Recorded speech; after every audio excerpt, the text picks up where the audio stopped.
You can see the blue right there. But this is really blue. What is going on, guys? Welcome back to the channel. It's been a while since I've shown you the single cab. We've just been so freaking busy. And you can see it's a different color. So I'll go over the color first, and then we got some more mods coming. Sorry, our garage is a mess right now. We just got back into town, and we have a lot of stuff coming up next week. We're getting married in Arizona. Then literally 2 weeks after that, we leave for FL2K, so we are slammed right now. We're finishing up a bunch of big projects at the shop that I want to make some videos on, so hopefully I'll have time for that. Just have some cars over there I really want to show you guys. I've been working on for a while. But without further ado, let's check out the F-150. Also, side note, still waiting on the word for my white truck, so had to get a replacement for the meantime. Not too shabby. Okay, so you guys saw the truck was wrapped. Been wrapped for almost a year, the white and black. I decided I want to do something a little different, something you couldn't get from Ford for the F-150. But I wanted it painted this time. I love doing the wraps and stuff, but man, paint just looks so good. Like, it gives you that depth and the clarity. And yeah, I really wanted to just do paint this time. Like I painted the orange car after I had it wrapped. I love the wrap. Wrap's nice because it protects the paint, it doesn't get ruined, but it's just hard to replace that look of paint. So, Kennedy interrupting the video. So anyways, how we came across this color was I actually wanted to match, don't mind that thing. I actually wanted to match the Dark Horse. So you can see that is not the Dark Horse. Here's where I screwed up. So I found a place online that sells the factory paint code, the Dark Horse factory paint code. I think it was like E1 or something. Don't quote me on that. But what happened was I bought that. They sanded the truck, got everything ready, got it all prepped, and they sprayed that. Then what we realized when I went to check it out, and you can kind of see it. In certain angles, you can see it. Obviously, hers looks a lot darker, and that's because of... Gosh, this phone never picks it up. That's why I don't like this color sometimes. But, the car has that, like, bronzy... bronze tri-coat in it, so it makes it appear a lot darker. You can see it when the sunlight's on it, but it makes it appear a lot darker because they do that tri-coat, like pearl in it, I think is what they call it. So my truck is actually is technically the Dark Horse base coat. So this is the base coat that they would paint a Dark Horse in, and then they come in and spray over that, which I think they mix it in the clear coat, but it's like this bronzy, pearly clear coat, and that's what makes the blue appear darker. And then when you put the light on it, that's when you can see the actual, blue ember color, where it's got, it's blue and purple, and it's got that bronze sparkle too. If you put a light onto it, you guys know what I'm talking about. We've shown it a few times on the channel. But once they painted it, I actually really liked this color, because the problem with the blue ember is anytime we take photos of it or take videos of it, it just doesn't actually look that good, because you can't, it's really hard to showcase that color. I feel like you can only appreciate that color in person. So when you're in person, like even right now, it just looks like a blue or purple car. But when you get it out into the sun, that's when you can see that bronze, pearl, tri-coat. And that's the blue ember color that everyone really loves. If you don't know what I'm talking about, just Google blue ember, you'll see it.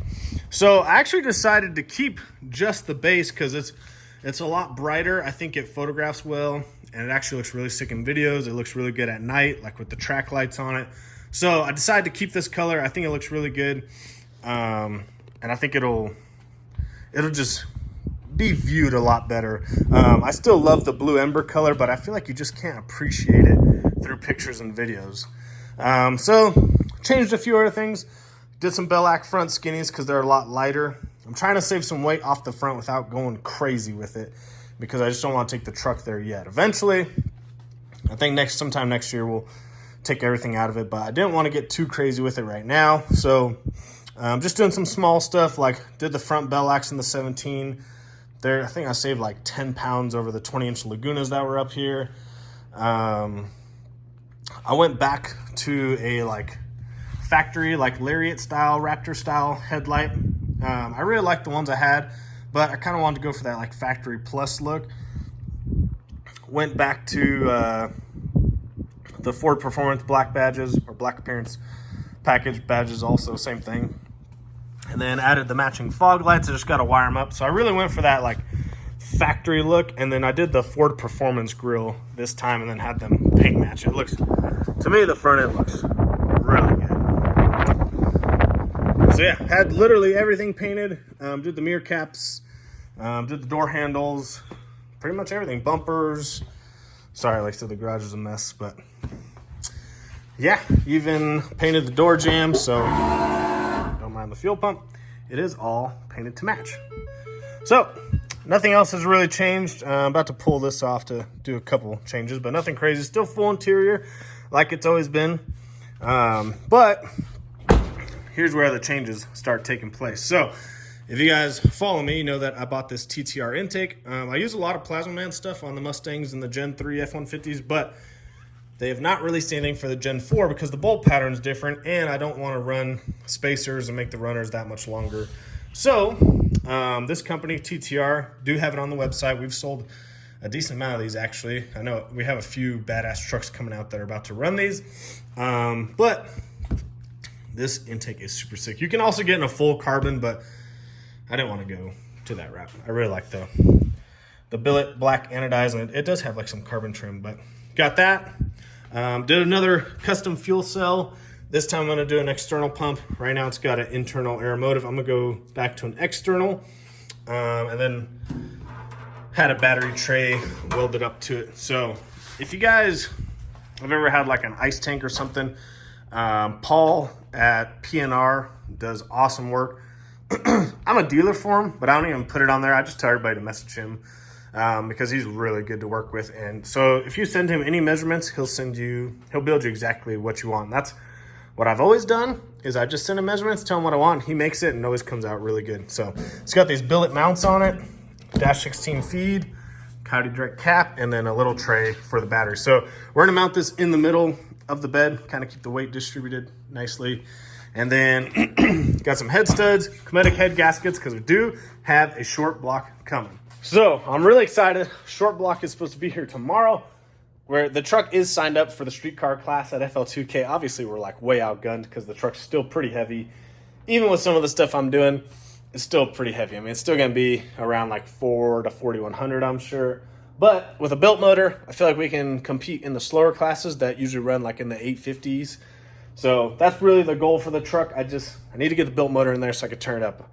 I could have turned up the stock motor a lot more. We only ran up to like 16 pounds of boost. Looking back at some of the logs, I could have ran a lot more. I decided not to. I didn't want to chunk a rod and potentially hurt the valve, hurt anything in the valve train, because I'm keeping the head stock. There's just not much out for these Gen 4s yet. You do the Gen 3 valve springs, the PAC 1281X. So I'm going to do those so we don't run into back pressure issues. But there's really not much out for these Gen 4s yet. So doing the TTR intake, which will pick up a lot because these truck stock manifolds are terrible. You can pick up like 40, 50 horsepower easily. You can also do something like a Mustang manifold and buy the adapters and stuff. But since the truck's getting a built motor and we're going that much further, might as well get the built intake now because you're going to want it eventually. And then really, nothing else has really changed. I'll show you guys the engine bay. Haven't really changed much. So yeah, everything's really the same. I did put some carbon inlets on it, but everything else has really been the same. I've been driving around here and there just to keep some fuel in it and keep the battery charged up. But really, nothing's changed under here. It's been like this for a while. A lot of people have asked me, if you're new to the channel or new to finding the Coyote Direct, I used Aldo Weld's manifolds and then pretty much built the rest of the kit myself. But they're kind of, all these kits are kind of all in the same placement. You can only so many places these turbos can go without getting in the way of other things. So I'm keeping the smaller turbos right now. These are 64, 66 next gens. I'm going to keep these even with the built motor and just see how far we can push them. I didn't want to change too much stuff yet because I learned on my orange car that just pick a route with it, stick with it, maximize the setup as best as you can, and then upgrade. I used to run into this problem where I'd want to change everything all the time. And so I'm just going to keep this setup for now. I'm going to put the short block in it. head studs, head gaskets, valve springs, put the billet intake manifold on, leave everything else the same, because that will ensure that I can get to racing ASAP. A lot of these times you run into, you change too much at once, the car ends up being down for longer than you'd like, and it's just no fun for everybody, or for anybody. So I've kind of learned a few things doing this for a while. Pick a route, stick with it, go enjoy it, and then upgrade over, do some small upgrades over time. So that's pretty much the plan. We're in crunch time now to go make FL2K. We're going to get the truck torn apart sometime this week once we finish up a few other things at the shop, and then pretty much we just got to disassemble the motor, reassemble it, put it back in, do some break-in stuff on it, and I think we should make it to FL2K. We'll see. That's assuming we don't run into any other issues. But so hopefully you guys like the color. If you don't, I don't really care, because I think it's pretty sweet. So comment down below if you guys like it. If you see the color in person, you'll really get to see there is actually a lot of like purple and red pearl in there, which actually looks really cool.